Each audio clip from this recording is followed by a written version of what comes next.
नेकी का फल। गांव के एक छोटे से घर में रामलाल नाम का एक गरीब किसान रहता था। वह ईमानदार, परिश्रमी और नेकदिल इंसान था। उसकी दुनिया में उसकी पत्नी सुगंधा और 10 वर्षीय पुत्र मोहन ही थे। रामलाल की जमीन बहुत कम थी, जिससे उसकी आय भी सीमित थी। लेकिन उसने कभी किसी की मदद करने से पीछे नहीं हटाया। एक बार की बात है, जब रामलाल खेत जोतकर लौट रहा था, तभी उसे रास्ते में एक बूढ़ा व्यक्ति घायल अवस्था में पड़ा दिखा।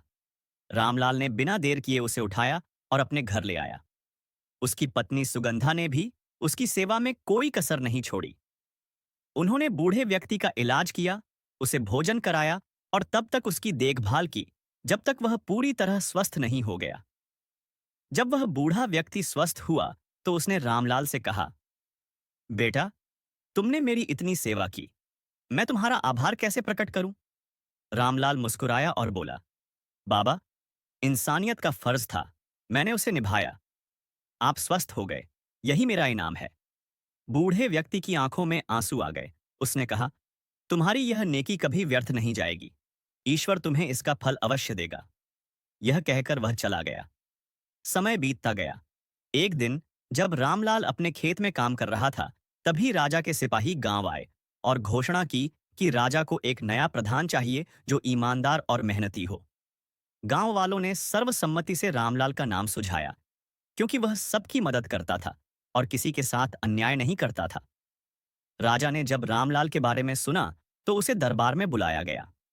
राजा ने रामलाल से कुछ प्रश्न किए और उसकी ईमानदारी से प्रभावित होकर उसे गांव का प्रधान नियुक्त कर दिया।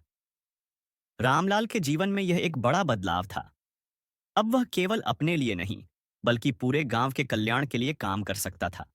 प्रधान बनने के बाद भी रामलाल का स्वभाव नहीं बदला। वह अब भी हर जरूरतमंद की सहायता करता था। उसकी नेक दिली और न्यायप्रियता के कारण गांव में खुशहाली आ गई। एक दिन वही बूढ़ा व्यक्ति फिर से गांव में आया और रामलाल से मिला।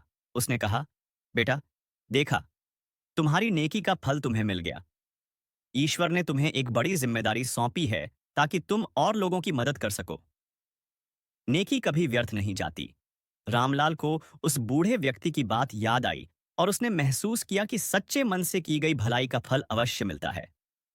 इसके बाद वह और भी उत्साह से लोगों की मदद करने लगा और उसका नाम पूरे राज्य में प्रशंसा से लिया जाने लगा। इस कहानी से हमें यह सीख मिलती है कि सच्चाई, ईमानदारी और परोपकार का फल अवश्य मिलता है। जो दूसरों की भलाई करता है, उसके जीवन में खुशियां स्वयं आ जाती हैं। ऐसी और भी मोटिवेशनल स्टोरी के लिए चैनल को सब्सक्राइब एंड वीडियो को लाइक करें।